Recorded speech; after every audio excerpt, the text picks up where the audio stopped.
1979 ആഗ്രയിലെ parachute റെജിമെന്റിന്റെ ഒരു പാർട്ടിയിൽ sky ഡൈവിംഗിനായി പുതിയൊരു പരിശീലന സ്ഥാപനം തുടങ്ങുന്നതിനെക്കുറിച്ച് ഒരു ചർച്ച നടന്നു.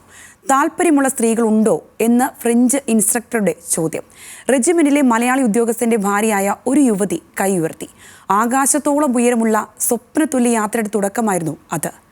നമുക്കിനി സ്കൈ ഡൈവർ റേച്ചൽ തോമസിനെ പരിചയപ്പെടാം.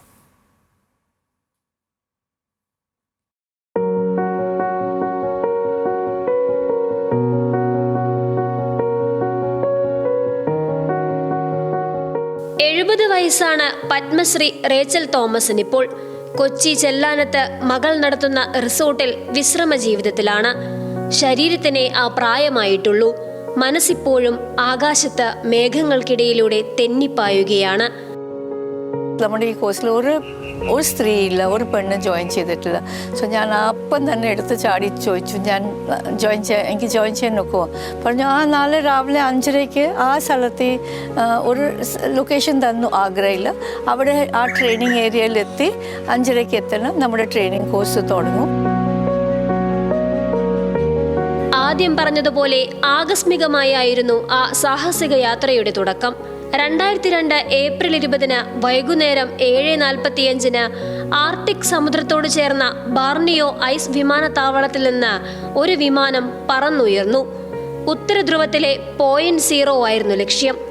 ആകാശത്തിന്റെ ഉച്ചിയിൽ നിന്ന് പറന്നു താഴുമ്പോൾ തന്റെ കീഴിൽ ലോകം വിരിയുന്നത് കണ്ട് റേച്ചൽ തോമസ് വിസ്മയിച്ചു.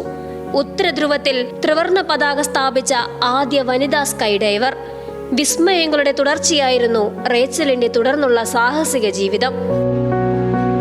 എനിക്ക് ഇന്നും അറിയത്തില്ല ഞാൻ പ്ലെയിനിൽ നിന്ന് പുറത്ത് ചാടിയിട്ട് ആ ഫ്ലൈയിങ് പ്ലെയിനിന് അത്രയും ദൂരത്തിൽ ഞാൻ പോയി അതിൻ്റെ ഒരു സ്ട്രട്ടുണ്ട്, ഒരു ബീമുണ്ട്. ആ ബീമിൽ നിന്ന് ഞാൻ എങ്ങനെ അവിടെ തൂങ്ങി കിടന്ന് എനിക്കറിയത്തില്ലായിരുന്നു. പ്ലെയിൻ്റെ കൂടെ പറക്കുമായിരുന്നു. 18 രാജ്യങ്ങളിലായി ആകെ 650 ഡൈവിങ്ങുകൾ, ലോക ചാമ്പ്യൻഷിപ്പുകൾ, അന്താരാഷ്ട്ര മത്സരങ്ങളിൽ വിധികർത്താവ്. ഒടുവിൽ 2005 രാജ്യം പത്മശ്രീ നൽകി ആ ധീരതയെ ആദരിച്ചു.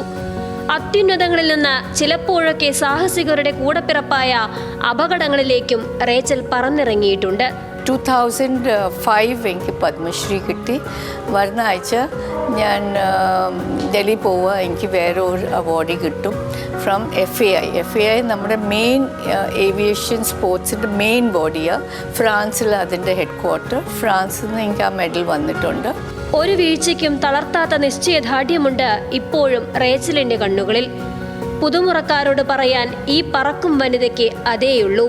വീണേക്കും, പക്ഷേ എഴുന്നേറ്റ് വീണ്ടും പറക്കണം. സ്വന്തം കഴിവിൽ വിശ്വസിക്കുക, സ്വന്തമായി പ്രവർത്തിക്കുക. ആത്മവിശ്വാസമാണ് ഏറ്റവും വലിയ സ്ത്രീധനമെന്ന ആശയമാണ് റേച്ചൽ നമുക്കൊപ്പം പങ്കുവച്ചത്. ടിബിൻ ടോമിനൊപ്പം ഷീന മാർട്ടിൻ, ന്യൂസ് മലയാളം, കൊച്ചി.